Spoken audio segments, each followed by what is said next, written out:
बांकीपुर के जनसंपर्क को इतना तेज किया जाएगा, लोगों से राय ली जाएगी और जो कुछ भी बन पड़ेगा भाजपा को वहां हर हालत में हराया जाएगा। उनके साख की बात है तो जनसुराज के भी साख की बात है।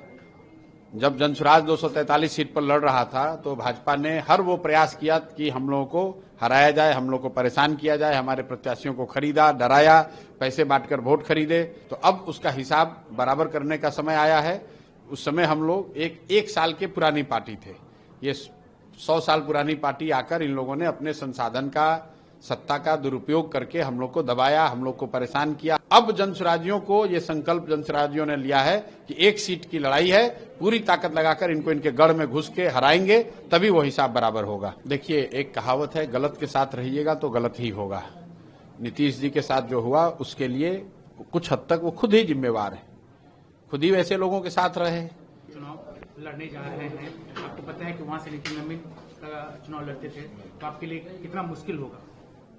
जनसुराज के लिए बिल्कुल मुश्किल नहीं है। जनसुराज ने तय किया है कि 40 साल से बांकीपुर जो भाजपा का गढ़ रहा है और अभी भाजपा के राष्ट्रीय अध्यक्ष का सीट है, उस सीट को जनसुराज पूरे ताकत से लड़ेगा और हर वो प्रयास करेगा जिससे कि उनको वहां हराया जा सके। तो क्या प्रशांत किशोर जी उम्मीदवार होंगे? उम्मीदवार की बात नहीं है। अभी आज पार्टी के लोगों की औपचारिक बैठक हुई है। रामबली जी हम लोग के जो वरिष्ठ सहयोगी हैं, इनको वहां का प्रभारी बनाया गया है। सबने मिलकर तय किया है कि हम लोग घर घर जाएंगे और आने वाले 1 महीने में बांकीपुर के जनसंपर्क को इतना तेज किया जाएगा, लोगों से राय ली जाएगी और जो कुछ भी बन पड़ेगा भाजपा को वहां हर हालत में हराया जाएगा। लेकिन प्रशांत जी, सवाल तो उठेंगे क्योंकि वहां पे नितिन नवीन है, जो राष्ट्रीय अध्यक्ष बन गए, उनके भी साख की बात हुई। अगर आप वहां जीत जाएंगे तो आपको लगता है क्योंकि आप तो सही बात है, उनके साख की बात है तो जनसुराज के भी साख की बात है।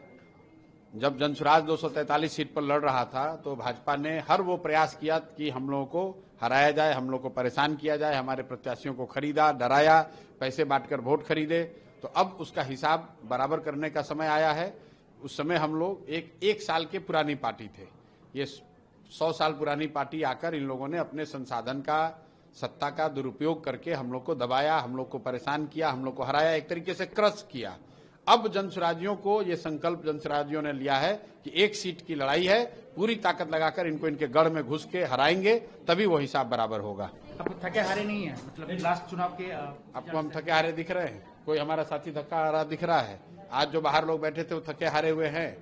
थके हारे जो जीते हुए हैं वो थक हार के बड़े बंगलों में बैठे हैं, जो हार गए हैं वो थक के बैठे होंगे। हम लोग उस अगले दिन से ही फिर समाज में वापस घूम रहे हैं, थकने हारने वाले लोग नहीं है। बिहार बदलाव के जिस संकल्प को लेकर हम लोग यहाँ आए हैं, जब तक वो पूरा नहीं होगा तब तक थकने का, हारने का, पीछे हटने का कोई सवाल नहीं पैदा होता है। नीतीश जी के साथ काम किए थे, लेकिन जिस तरीके से उनकी विदाई हुई वो डिजर्व करते थे ऐसा विदाई, आप कैसे देखो? आपने बहुत दिन उनके साथ बिताया, उनके साथ कई बार लंच डिनर साथ में रहे हैं। देखिए, एक कहावत है, गलत के साथ रहिएगा तो गलत ही होगा।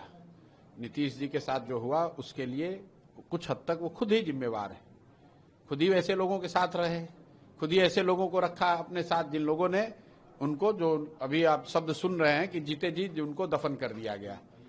नीतीश कुमार जब कमजोर पड़े तो जो उनके इर्द गिर्द के लोगों थे उन्होंने उनको बेच दिया राजनीतिक तौर पर, ये स्पष्ट है और पूरे बिहार की जनता के सामने स्पष्ट है। 202 सीट का मैंडेट जिस व्यक्ति को होगा वो व्यक्ति राज्यसभा में क्यों जाएगा, ये तो स्पष्ट है। तो नीतीश जी भी उसके लिए दोषी हैं। आप गलत का साथ कीजिएगा, गलत रास्ते पर चलिएगा तो आपके साथ गलत ही होगा। एक अंतिम सवाल, देश में महंगाई, बेरोजगारी, पेपर लीक, इतने सारे मुद्दे हैं और उसके बाद अगर हरा गमछा पीला गमछा की बात की जा रही है बिहार में, तो इसको कैसे देखते हैं, कैसे देख रहे हैं? हरा गमछा पीला गमछा की बात सत्ता के लिए की जा रही है। इसका प्रमाण ये है कि जो व्यक्ति हरे गमछे की बात कर रहे हैं, अभी कुछ साल पहले तक तो हरा गमछा लेकर वही घूम रहे थे। ये कोई भगवा गमछा वाले तो हैं नहीं। इनके पिताजी का भाषण पूरे YouTube पर पूरे देश में वायरल है, जहां उन्होंने कहा कि मोदी जी को यहीं मुंगेर के धरती में गाड़ देंगे। तो ये तो खुद हरे गमछे वाले लोग हैं।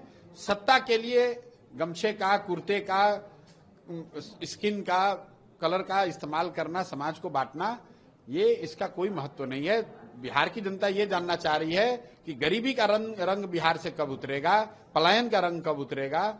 गमछा कोई हरा ले या पीला, उससे कोई लेना देना नहीं है। अभी जिस छात्रा के साथ यहाँ पर बदसलूकी हुई है, लोग ये जानना चाह रहे हैं कि सम्राट चौधरी जो बुलडोजर चलवा रहे थे, तो गरीब के, दलित के घर पे बुलडोजर तो आपने चलवा दिया, अब उस होटल वाले के पर बुलडोजर चलवाने से आपको कौन रोक रहा है दम तो चला के दिखाइए। तो मेरे भाई, गरीब पर, जो असहाय है, जो गरीब है, जिसकी आवाज नहीं है, उस पर आप बुलडोजर चलवा रहे हो, और जो जिनकी ताकत है उन पर आपको एक्शन करने की कोई ताकत नहीं है, कोई आपका प्रयोजन नहीं है। तो कहीं ना कहीं सिर्फ और सिर्फ सत्ता के लिए लाल रंग पीला रंग करके समाज को बांटना, इससे कुछ फायदा होने वाला नहीं है, और जनता इसको देख रही है, और बांकीपुर में आपको परिणामों में ये दिखेगा भी। बिहार को मुख्यमंत्री कैसा मिला है? सम्राट चौधरी को आप कैसे आज मुख्यमंत्री देख रहे हैं, कैसा आपको लग रहा है? चाल, एक अच्छे चाल चरित्र चेहरा की बात करने वाली पार्टी ने किस चाल चरित्र चेहरा वाले व्यक्ति को बनाया है, ये जनता देख रही है और चर्चा कर रही है।